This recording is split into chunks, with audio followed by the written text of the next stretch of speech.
How many kids will rot in the streets?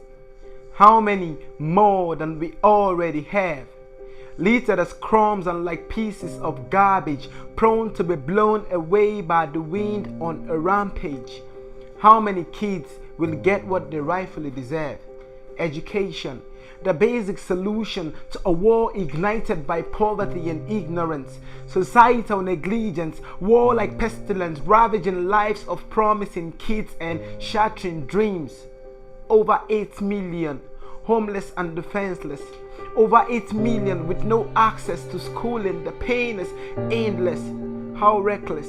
For little boys would grow to become wayward, useless and ruthless with bullets, and girls would unwillingly turn promiscuous, selling their priceless bodies to strangers, sex rangers, and these girls are exposed to the danger of STDs, likely nemesis.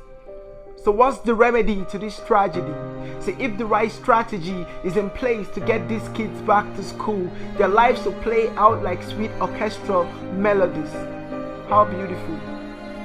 Aristotle, ancient philosopher, education is an ornament in prosperity and a refuge in adversity. Emphasis on the latter, education is the ladder against barriers to potentially great careers, availing many options for the functioning mind.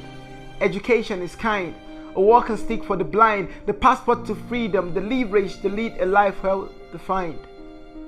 Booker T. Washington, African American, born a slave, but soon after he enrolled in Sunday school, that yoke became broken and he rose to a respectable status, famous, becoming one of the most outspoken, influential men history will ever remember. Black history. Did you know Nelson Mandela, R.I.P. Madiba, who survived the poisons of prison by feeding on books, said education is the most powerful weapon which you can use to change the world? And I agree with his words, believing that arming street kids with reading, writing and entrepreneurship skills is a more effective, preventive way to tackle societal ills. Because in the absence of frustration, a kid, the youth can be polite, and the moment they realize the future is bright, our streets can be safer, right? Isn't that what we want? Safe streets, no talks, no gunmen, no bombing, no kidnapping, no misfits, but sane minds and great ambassadors of peace. Amazing voices, future leaders, global shapers, difference makers, revolutionaries, change missionaries, mouth organs of justice.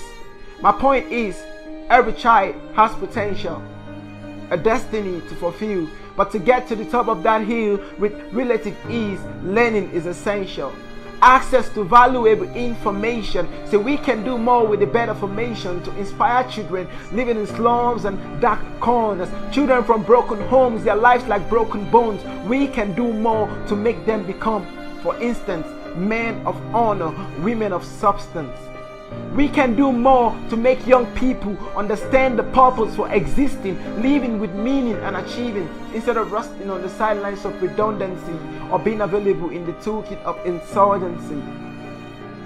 So before the clouds get darker than they already are, can we reflect? How many kids will rot in the streets? How many more than we already have? Littered as crumbs and like pieces of garbage, prone to be blown away by the wind on a rampage. How many kids will grow to live in regret? How many, destroyed due to wanton neglect, will end behind bars, seeking the face of death and faulting their stars for all he has cast? How many?